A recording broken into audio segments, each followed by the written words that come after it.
Hello everybody, I'm going to read to you today a book I've got called The Smeds and the Smoos. It's written by Julia Donaldson, and you might have read some of her other stories before, like The Gruffalo or A Squash and a Squeeze, but this is one of her new books and I love it. So, The Smeds and the Smoos by Julia Donaldson and illustrated by Axel Scheffler. By a alluvial lake on a far-off planet, there lived a young Smed, and her name was Janet. Not far away on a Humplety hill, there lived a young Smoo by the name of Bill. Janet, like all the Smeds, was red, and this is what her grandfather said. Never, never play with the Smoos. They sleep in holes, they wear strange shoes. They jump about like kangaroos. Never, never play with the Smoos. Bill, like the other Smoos, was blue, and these were the words of Grandmother Smoo. Never, never play with the Smeds. They have strange hair upon their heads. They sleep in funny things called beds. Never, never play with the Smeds. The Smeds on their late liked nothing better than splashing about, getting wetter and wetter. But Janet grew bored with this watery play, and early one morning she tiptoed away. The Smoos jumped about on their Humplety hill.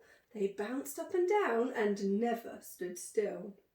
But Bill was beginning to think, this is boring.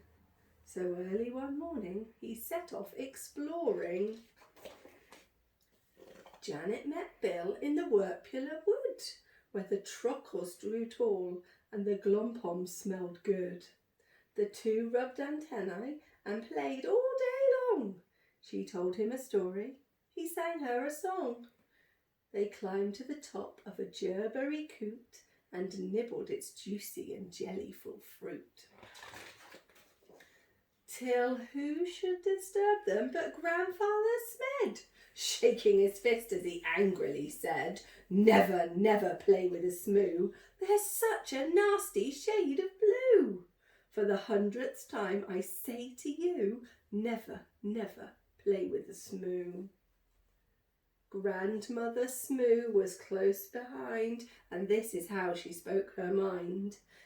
Never, never play with a Smed. They're such a dreadful shade of red. I'll say again what I've always said. Never, never play with a Smed. Years went by on the far-off planet.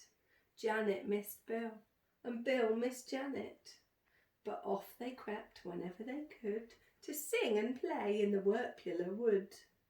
The two of them grew and decided to wed. So what do you think their grandparents said? Never, never marry a Smoo. They're a beastly bunch. They're a crazy crew.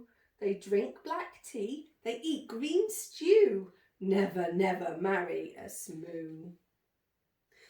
Never, never marry a Smed, my dearest child. Are you off your head? They drink pink milk. They eat brown bread. Never, never marry a Smed. Janet and Bill stole out that night while their families slept and their swoons shone bright. They clambered into the Smed's red rocket. Grandfather Smed had forgotten to lock it. Bill pressed the button and Janet steered. And when their families woke up, they had both disappeared. The Smeds said, Your Bill must have stolen our Janet and taken her off to a distant planet. The Smoo said, It's Janet who's stolen our Bill and lured him away from the Humplety hill. The Smoos climbed into their rocket of blue and they said to the Smeds, You had better come too. Suspicious and scowling, they soared into space till they reached planet Vumjum, a dry, dusty place. The Vums had long arms which they waved in the air, but they didn't have news of the runaway pair. The next stop was Lurgostrop, covered in roses and watered by beasts with small eyes and long noses. They touched down on Grimbletosh, coated in crime. They searched Planet Glutch and found nothing but slime. One morning the Smoos found they'd run out of tea. So the Smeds shared their milk, which was pink as could be. Then Grandfather Smed said, "My hair needs a trim." And Grandmother Smoo kindly cut it for him. They landed on Sloop, where the Sloopies wore kilts. They flew to Kabloo, where the Clabs walked on stilts. They searched all year long, and they searched longer still. But they still didn't find Janet, and they didn't find Bill. "Alas," said the Smoos, and the Smed said, "Alack, we have failed in our quest. We had better turn back."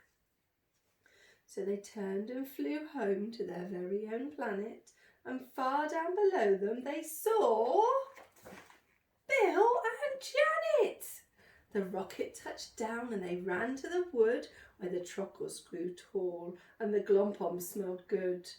And there in a glade by a rocket of red were the runaway Smoo and the runaway Smed. They got lost and flown home again, only to find that all of the others had left them behind. There was joy, jam and jumping.